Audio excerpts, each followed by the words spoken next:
بسم اللہ الرحمن الرحیم 19 چینل سے میں ہوں آپ کا میزبان محمد اکرم رانا۔ رسول صلی اللہ علیہ وسلم کے حوالے سے کتب سیرت میں آیا ہے کہ آپ صلی اللہ علیہ وسلم کبھی کبھی شہد کے شربت کے ساتھ کلونجی استعمال فرماتے تھے۔ حضرت سالم بن عبداللہ رضی اللہ تعالی عنہ اپنے والد حضرت عبداللہ بن عمر رضی اللہ تعالی عنہ سے روایت کرتے ہیں کہ رسول صلی اللہ علیہ وسلم نے فرمایا، تم ان کالے دانوں کو اپنے اوپر لازم کر لو کہ ان میں موت کے سوا ہر مرض کا علاج ہے۔ عزیزان محترم، اس سے پہلے کہ میں گفتگو کو آگے بڑھاؤں، آپ سے گزارش ہے کہ میرا چینل سبسکرائب کریں اور اس ویڈیو کو لائک کریں اور زیادہ سے زیادہ شیئر کریں تاکہ حضور صلی اللہ علیہ وآلہ وسلم کی بتائی ہوئی اس شفائی دوائی کے بارے میں زیادہ سے زیادہ لوگوں کو آگاہی پہنچائی جا سکے۔ کلونجی کی یہ ایک اہم خاصیت ہے کہ یہ گرم اور سرد دونوں طرح کے امراض میں مفید ہے، جبکہ اس کی اپنی تاثیر گرم ہے اور سردی سے ہونے والے تمام امراض میں مفید ہے۔ جن خواتین کو ایام کی کمی یا درد کے ساتھ ایام آتے ہوں یا پیشاب کم یا تکلیف سے آتا ہو، وہ کلونجی کا سفوف 3 گرام ہمراہ تازہ پانی روزانہ استعمال کر لیا کریں، انشاءاللہ شکایت جاتی رہے گی۔ پھر اسی طرح آج کی مشینی زندگی اور جدید لوازمات نے انسان کو اعصابی طور پر مفلوج کر کے رکھ دیا ہے اور ہر دوسرا انسان اعصابی دباؤ اور تناؤ میں مبتلا ہے۔ ایسے لوگ کلونجی کے چند دانے روزانہ شہد کے ساتھ استعمال کر لیا کریں، چند دنوں میں خود کو بہتر محسوس کریں گے۔ پیٹ اور معدے کے امراض، پھیپھڑوں کی تکالیف اور خصوصاً دمے کے مرض میں کلونجی بہت مفید ہے۔ اس کے اندر شفائی اثر کلونجی کا سفوف نصف سے 1 گرام تک صبح نہار منہ اور رات کو سونے سے قبل شہد کے ہمراہ استعمال کروایا جاتا ہے۔ یہ پرانی پیچش اور جنسی امراض میں بھی بہت مفید ہوتا ہے۔ جن لوگوں کو ہچکیاں آتی ہوں وہ کلونجی کا سفوف 3 گرام کھانے کے 1 چمچ مکھن میں ملا کر استعمال کریں تو بہت فائدہ ہوگا۔ رات اس حوالے سے بہت زیادہ ہے۔ ناظرین کرام، ماہرین طب اور سائنس کلونجی پر تحقیقی کام کر رہے ہیں اور انہوں نے اسے مختلف امراض میں مفید پایا ہے۔ اس پر مزید تحقیق جاری ہے۔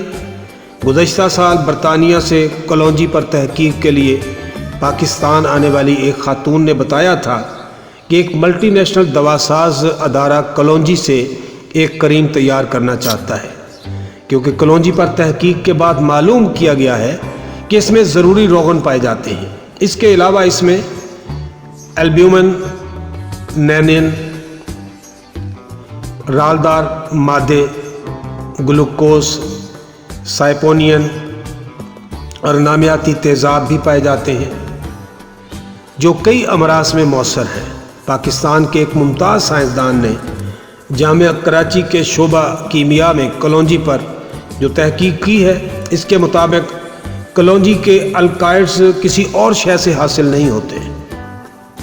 حکماء کے مطابق کلونجی پر مشتمل طب یعنی طب یونانی کی معروف مرکب ادویہ میں حب ہلتیت، جوار شونیس اور معجون کلکانچ شامل ہیں۔ کلونجی کے استعمال سے لبلبے کی خصوصی رطوبت، انسولین میں اضافہ ہونے سے مرض ذیابیطس کو ڈائبٹیز کو فائدہ ہوتا ہے۔ ذیابیطس کے مریض کلونجی کے 7 دانے روزانہ صبح نگل لیا کریں تازہ پانی کے ساتھ۔ طب نبوی کے معروف محقق اور معالج ڈاکٹر خالد غزنوی ذیابیطس کے مریضوں کو کلونجی کے بیج 3 حصے اور کاسنی کے بیج 1 حصہ استعمال کروا کر مفید نتائج حاصل کر چکے ہیں اور الحمدللہ اس سے آزمودہ نسخے ہیں، اور یہ جو نسخہ میں نے ابھی آپ کو بتایا، اس سے انشاءاللہ شوگر کا مرض، ذیابیطس کا مرض انشاءاللہ ختم ہو جائے گا۔ کلونجی سے نکلنے والا تیل 2 قسم کا ہوتا ہے، ایک سیاہ رنگ میں خوشبودار جو ہوا میں اٹھنے سے اڑنے لگتا ہے، اور دوسری قسم انٹروی کے تیل جیسا ہوتا ہے جس کے دوائی اثرات بہت زیادہ ہوتے ہیں۔ یہ تیل بیرونی طور پر استعمال کیا جاتا ہے اور بہت سے جلدی امراض میں مفید ہے۔ یہ تیل بال خورا کی شکایت میں بہت فائدہ دیتا ہے۔ بال خورا میں بال اٹھ جاتے ہیں اور دائرے کی صورت میں نشان بن جاتا ہے، پھر دائرہ دن بدن بڑھتا رہتا ہے اور عجیب سی ناخوشگوار حالت کا احساس ہوتا ہے۔ یہ تیل سر کے گنج کو دور کرنے اور بال اگانے میں بھی بہت مفید ہے، اور اسی طرح اس تیل کے استعمال سے بال جلد سفید نہیں ہوتے، اور اس تیل کو مختلف طریقوں سے داد ایگزیما میں بھی استعمال کیا جاتا ہے۔ اگر جسم کا کوئی حصہ بے حس ہو جائے تو یہ تیل بہت مفید ہے، اس پر ہلکے ہاتھ کے ساتھ مالش کی جائے اس تیل سے۔ کان کے ورم اور نسیان میں بھی یہ تیل بہت مفید ہے۔ ماہرین طب و سائنس کلونجی پر تحقیق کر رہے ہیں، جنہوں نے اسے مختلف امراض میں بہت مفید پایا ہے، اور مزید تحقیق عمل جاری ہے۔ وآخر دعوانا ان الحمد للہ رب العالمین۔